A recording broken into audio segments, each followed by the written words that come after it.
Même si certains grincheux, si certains esprits critiques disent que les Verts n'ont pas encore prouvé quoi que ce soit, on reste tout de même sur un match nul et sur une victoire. Pour une équipe qui remonte de Ligue 1, c'est pas mal.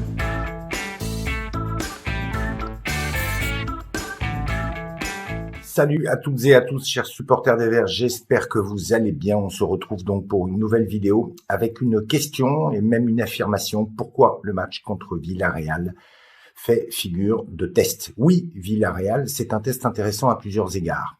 On va tout d'abord commencer évidemment par la prestation XXL de Davitashvili.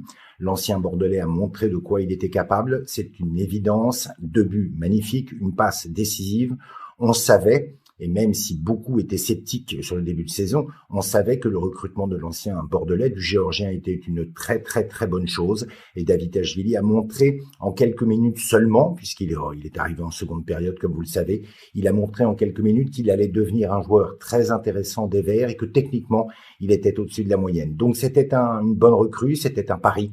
Et il semble, bien entendu, même avec un petit match amical, il semble que ce soit déjà une bonne pioche du côté de l'ASS. Pourquoi Villarreal est un test intéressant? C'est également parce que devant, on a bien senti qu'il y avait un problème. Wadji, et on le sait que depuis quelques heures seulement, ne sera absent qu'une semaine, mais Wadji a montré une fois de plus qu'il était pour le moins compliqué de compter sur lui toute une saison, car il a une fâcheuse tendance à se blesser. Wadji est sorti au bout de 3 minutes seulement et on ne va pas pouvoir lancer cette saison avec un seul attaquant, en l'occurrence Ibrahim Sissoko. Il faut donc impérativement au Vert une nouvelle recrue, une pointe comme on l'a dit, et le match contre Villarreal, même si les Verts ont marqué 3 buts au retour de vestiaire, montre tout de même que devant, on est un peu trop tendre. Il faut une pointe, il faut 1 ou 2 attaquants de calibre et on espère évidemment que Cardona pourra revenir très rapidement dans le Forez. Villarreal, figure de test, pourquoi? Au milieu de terrain également, il manque toujours un numéro 6. On le sait avec ce qui s'est passé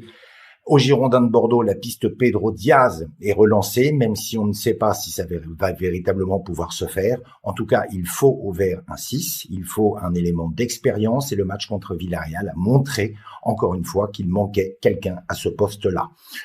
Quant à la charnière centrale, même si c'était une équipe de Villarreal B ou C, selon certains, il faut impérativement aux Stéphanois recruter quelqu'un derrière, que ce soit à gauche ou que ce soit en défense centrale. Encore une fois, il faudra un petit peu d'expérience. Encore une fois, il est impératif que la SS parvienne soit à convaincre Mathieu Hudel du FC Metz, soit à activer un plan B. On sait que les Verts réfléchissent à plusieurs solutions. Villarreal, figure de test aussi, parce que les Verts emmagasinent de la confiance, les Verts se sont imposés, et même si certains grincheux, si certains esprits critiques disent que les Verts n'ont pas encore prouvé quoi que ce soit, on reste tout de même sur un match nul et sur une victoire. Pour une équipe qui remonte de Ligue 1, c'est pas mal. Ça permet d'emmagasiner un petit peu de confiance, et assurément, avec 1 ou 2 recrues, on espère donc devant et on espère à gauche, derrière, voire avec un numéro 6, il est une évidence que la SS obtiendra son maintien tranquillement. En attendant le maintien, n'oubliez pas une chose, continuez de supporter le plus grand club français, l'association sportive de Saint-Étienne.